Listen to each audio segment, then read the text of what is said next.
2004 সালের ২৬ ডিসেম্বর ইংল্যান্ডের ফুকেটের মাইখাও বিচে বাবা মায়ের সঙ্গে হাঁটছিল 10 বছর বয়সী টিলি স্মিথ। সেটাই ছিল তাদের পরিবারের প্রথম বিদেশ ভ্রমণ। বড়দিনের ছুটিতে একটুখানি আনন্দ, একটুখানি শান্ত সময় কাটানোর পরিকল্পনা ছিল তাদের।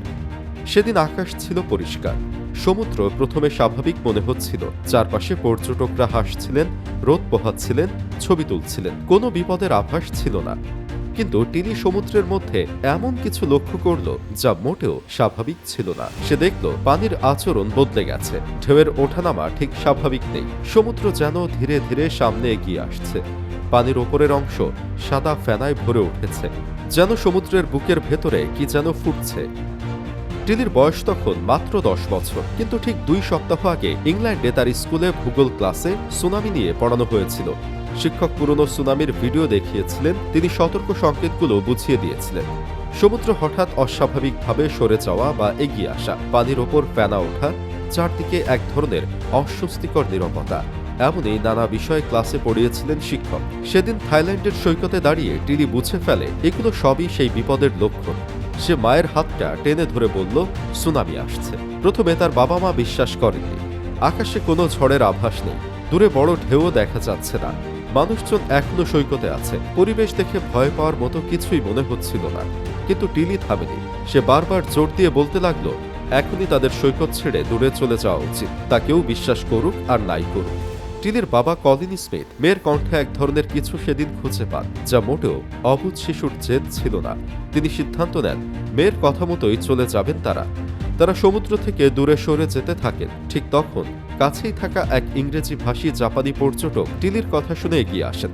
তিনি বলেন, সুমাত্রার কাছে বড় ভূমিকম্প হয়েছে বলে রেডিওতে খবর এসেছে। তিনি মনে করেন টিলির আশঙ্কা সত্যি হতে পারে। এরপর কলিন দ্রুত হোটেল কর্মীদের সতর্ক করেন। খবর ছড়িয়ে পড়ে। কর্মীরা চিৎকার করে মানুষজনকে সৈকত ছাড়তে বলেন। সবাইকে উঁচু জায়গায় যেতে নির্দেশ দেওয়া হয়। তারা সবাই ঠিক সময় হোটেলের উপরের তলায় পৌঁছে যান। এরপরেই ঢেউ আসে। ঢেউয়ের উচ্চতা ছিল প্রায় 30 ফুট। মুহূর্তের মধ্যেই সৈকত তছনছ হয়ে যায়। গাছ ভেঙে পড়ে, নৌকা আছড়ে পড়ে, চারপাশের জিনিসপত্র ভেঙে এক ভয়াবহ দৃশ্য তৈরি হয়। এই সুনামি পরে ইতিহাসে 2004 সালে ভারত মহাসাগরীয় সুনামি নামে পরিচিত হয়।